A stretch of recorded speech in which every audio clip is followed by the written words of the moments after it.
Hey, English learners, and welcome back to the channel Friendly English Practice.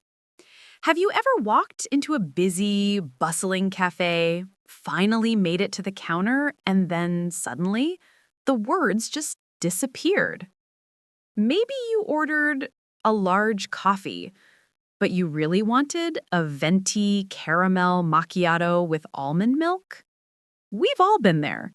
That small, everyday task of ordering food or coffee can become a major anxiety point when you're speaking English. You might feel lost with the menu. Or maybe the barista speaks too fast. That friction is what stops you from enjoying your coffee break and, more importantly, from getting crucial, real-world English practice. But that ends today. Today, we're taking you right into a real cafe setting. Over the next 5 parts, you're going to learn more than just basic phrases.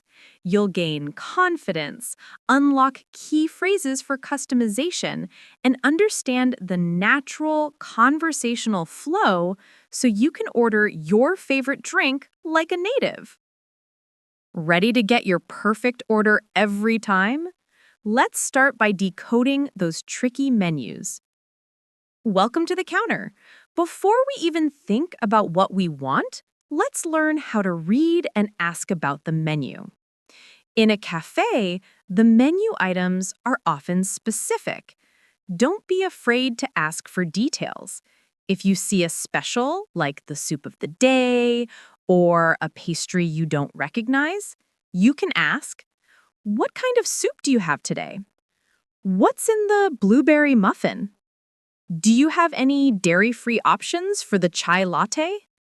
Using "what kind of" or "what's in the" shows you're engaging with the options, not just guessing. Next, the greeting. It sets the tone for the whole conversation. Just saying coffee is too abrupt. Start with a polite, natural greeting before placing your order. "Hi there. Can I please get a moment to look at the menu?" If you're not ready yet.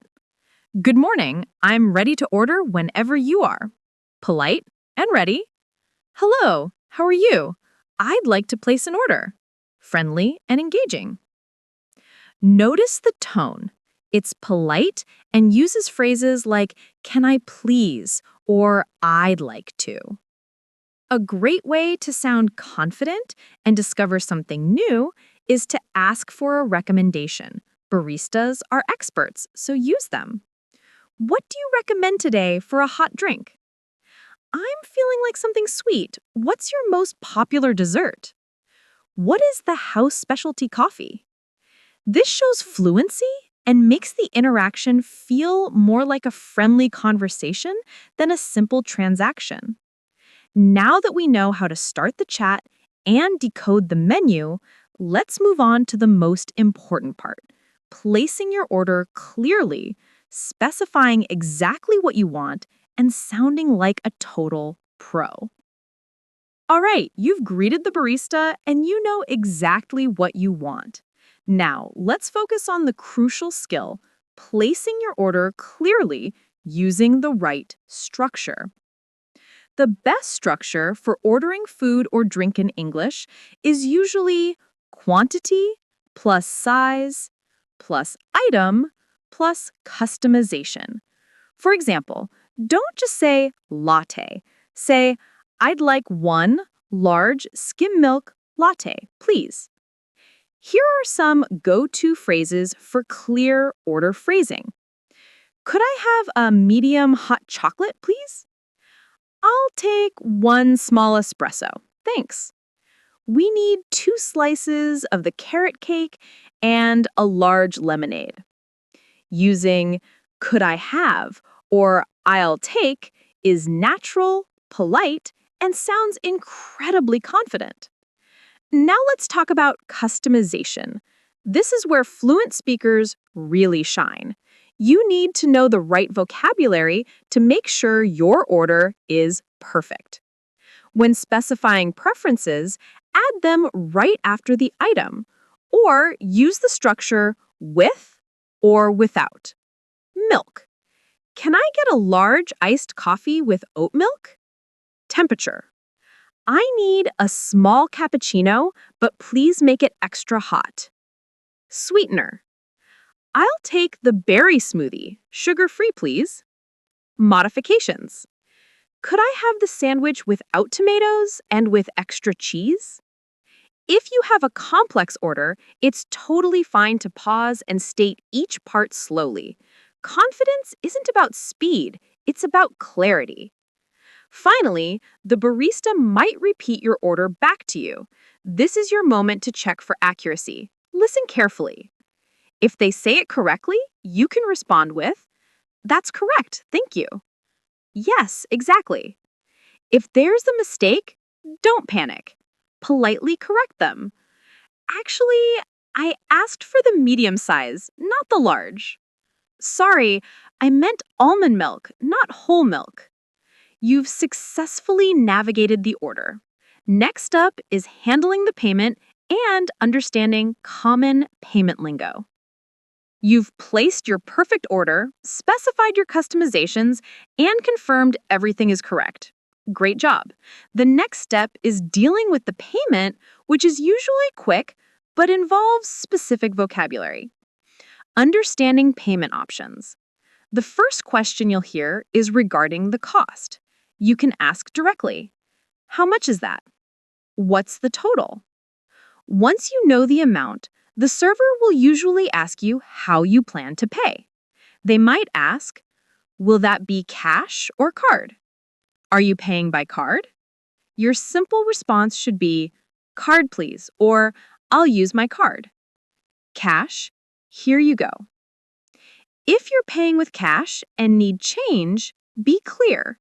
Here's a 20. Do you need the exact change?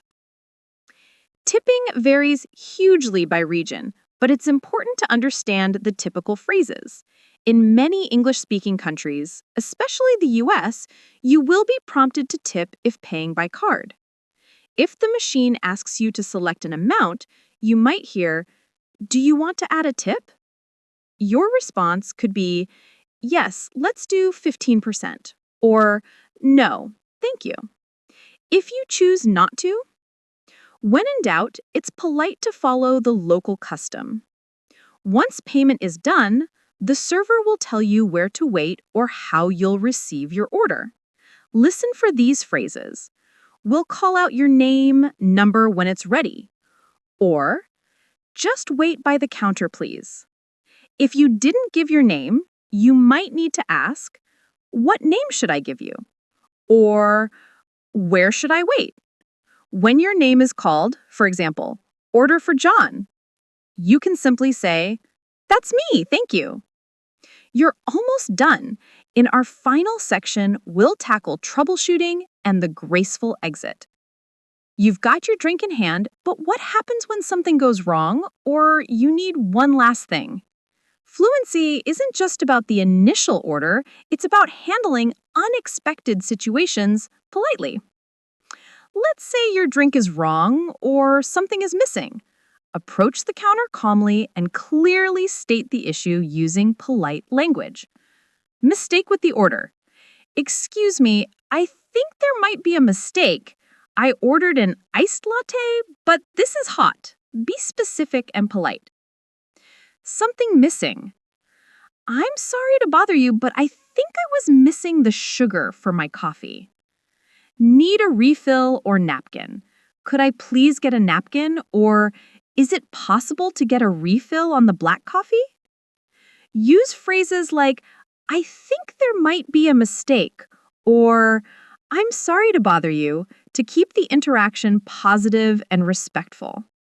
Now that you have your perfect order and any issues are resolved, it's time to leave gracefully. Ending the conversation properly is just as important as starting it well. Simple, warm phrases are best. To the barista, "Thank you so much. Have a great day."